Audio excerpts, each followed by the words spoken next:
Am I right thinking you know more about golf now than you did when you were playing on the tour? And if that's true, do you think it would have made a difference to your professional career? Okay, well, yeah, that's a great question. Yeah, absolutely. I know a lot more than I did when I was playing on the tour. When you're playing on the tour, you don't really have a lot of time to experiment and try different things because you're having to compete. And especially, when I was playing, mostly in the late 80s and early 90s, early 90s, there wasn't a ton of money out there, not like there is now, and you couldn't really afford to play bad for 6 months or something. So you kind of had to work with what you had. And, I did a lot of transformative stuff to my swing during those times, but, in the off months. But there were always things that I knew that I wanted to do that I just really didn't feel like I had the time to do. And I didn't play golf for about 13 years after I retired in 1993. And I just went and did other things in life. And it wasn't until years later that I came back to playing, and which is a whole other story. But quickly, basically I found a golf course. I moved to the Bay Area and I found a golf course at Mare Island that I just, wow, this is a really great course. And I just went out and started playing just for fun, just to enjoy golf, not thinking I was going to be doing YouTube videos or anything. And so I had curiosity about whether the golfing machine was still around, because that's, I was one of the early test subjects of that. And I was curious as to whether that was even had made it to the internet age. I really didn't play much for about 13 years, so from 93 to about 2006, really didn't really, maybe played once a year with my dad or something.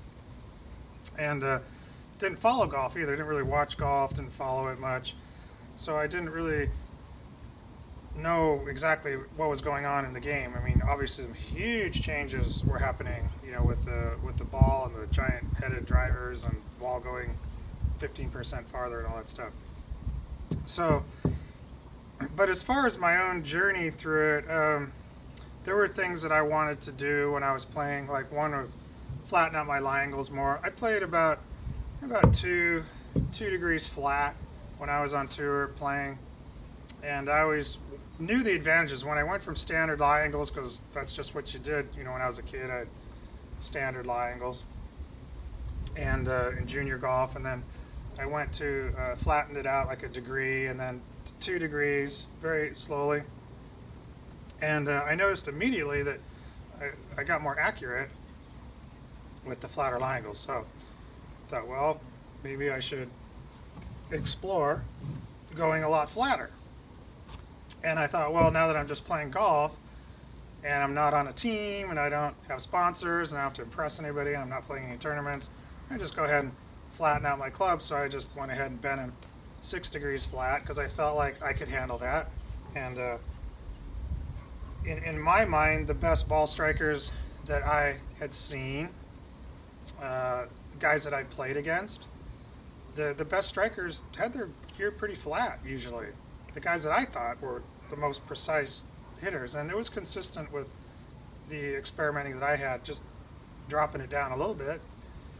So that was the main thing, I think, first thing was flattening out my lie angles, and I found that I could go down to 6 degrees flat. I'm 6 feet tall and I'm playing 6 degrees flat irons, and I start hitting the ball a whole lot better, much more accurate. And the Mare Island course is very, very narrow. I mean, just bowling alley fairways and, windy. And so it's really was a ball striker's course. I mean, you had to hit it in the fairway, and hitting a lot of irons off tees, trying to get it down the correct side of the fairway and all that. So I felt like I was really hitting the ball better than I was on the tour, more consistent, and I didn't really have to practice as much. So that was the first thing. And then I started to experiment with different clubs, different iron sets, and I thought, what would it be like to play a set of, 1961 Hogan power thrusts, and I could buy a set on eBay for $35 or something. It was just ridiculous. at how the great sets have been devalued. And so I started just buying all kinds of sets. I mean, Dynapowers, Hogan stuff, old Spalding stuff, all the McGregor stuff, the VFQs, the M85s, and just really out of just a genuine curiosity, what is it like to hit these clubs and the differences between them. So over a few years, and I would just go out and play a different set, maybe play 3 or 4 rounds with a set of M85s, and then I'd switch over to some Spalding, Bird on the Balls, and play some Hogan stuff or whatever. And, I got to know the little subtle differences between these sets, and I've got a bending bar and stuff in my shop, so I would just set them up flat. And then the next really evolution there was the offset thing. That light bulb went off because some of the sets had some offset on them, and I started to realize with the flat line angles and the offset, I was missing a lot of shots right when I had offset, and I was a little bit puzzled by that. And then I'd go out and play a set that had no offset, and I wouldn't have that problem. So I thought, okay, well, that's interesting. So and then I figured out how to take the offset off the clubs, which was a little tricky to do, but with multiple bends in the machine and this sort of thing, I kind of figured that out. So I learned that, took the offset off the clubs, and flattened the lie angles, and then there was the weight issue. And the thing that I noticed is that stock weights, the 1950 stuff, was a lot heavier, significantly heavier than the 1960 stuff. And I grew up as a junior player when I was 10 years old in 1974, playing 1970 stuff. My first real set of irons was a Ben Hogan Apex 2s with the stiff shafts, number 4 shafts. So I started to get educated about that, and I kind of found that I was hitting the stuff from the 50s better than I was the stuff from the 70s. Well, because they're quite a bit heavier.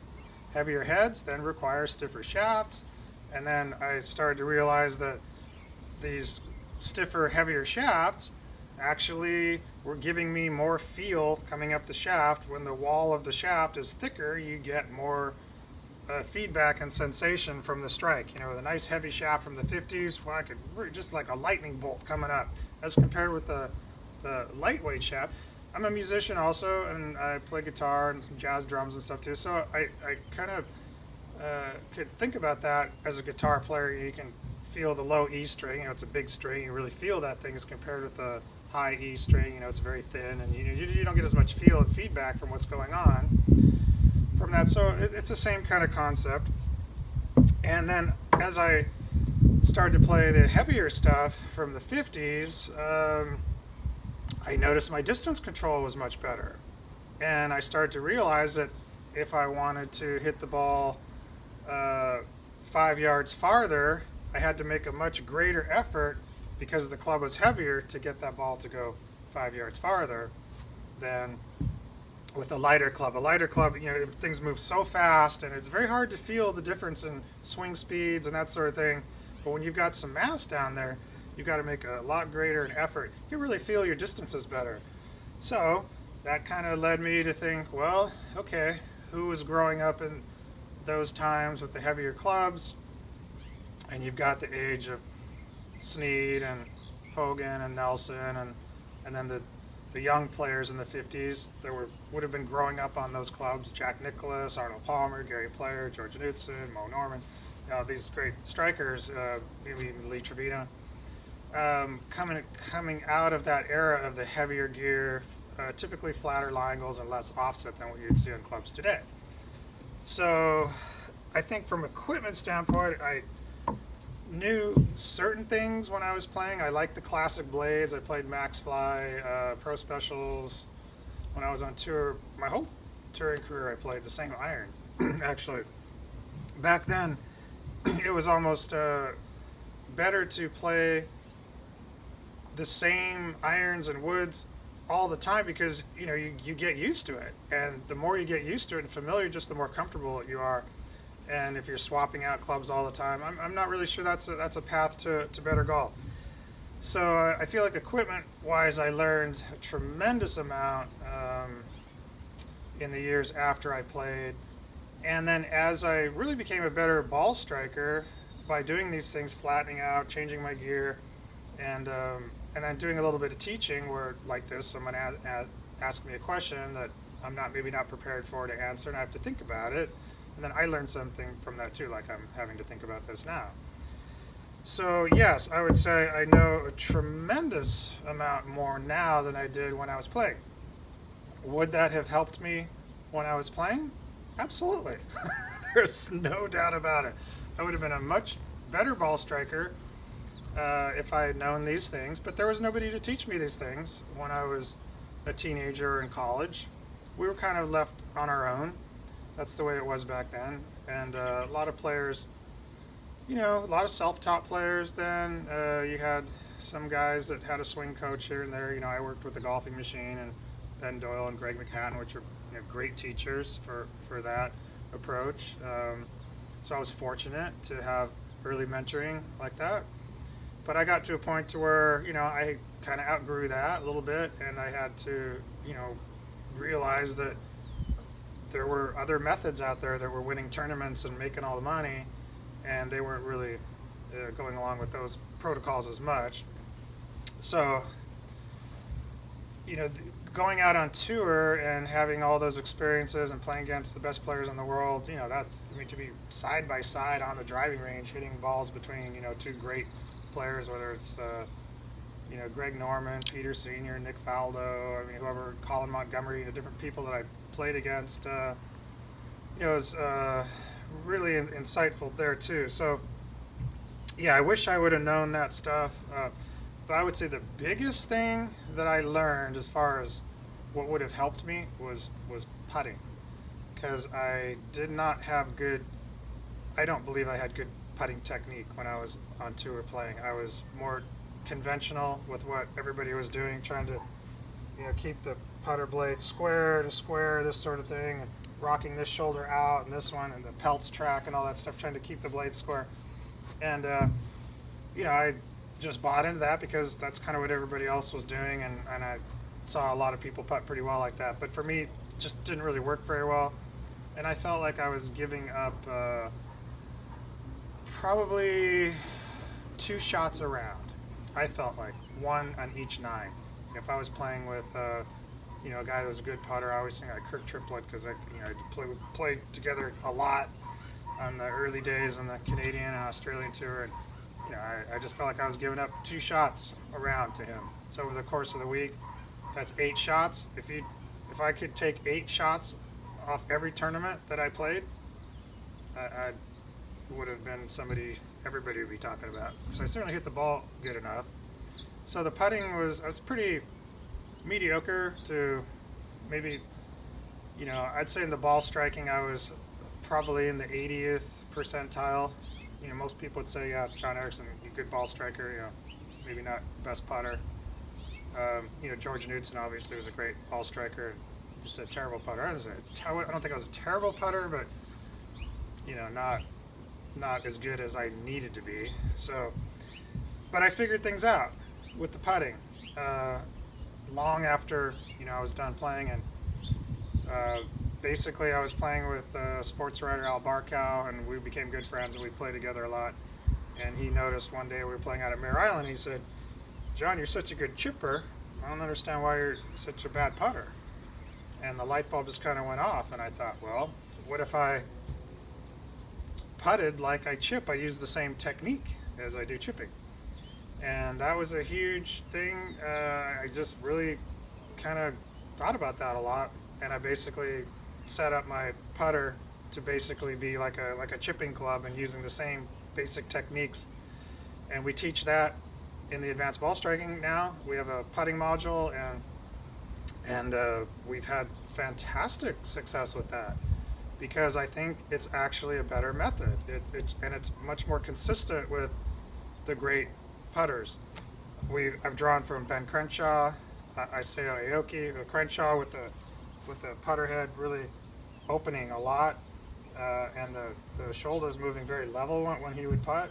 And Isao Aoki with the flat lie angles, when he had the toe way up in the air. And a lot of people don't know who he is now, but he was one of the great putters then. Lauren Roberts with the 18-ounce putter, going in with heavy, and just treating it like a golf club. So I even, got rid of, the square grip and all that, because I'm holding a 1-iron right now. I don't have trouble hitting it, accurately with a round grip. I don't know why I would need that on the putting. The idea that, I mean, it's just basically kind of a legend of myth at this point, about that you need a flat surface. It's nonsense.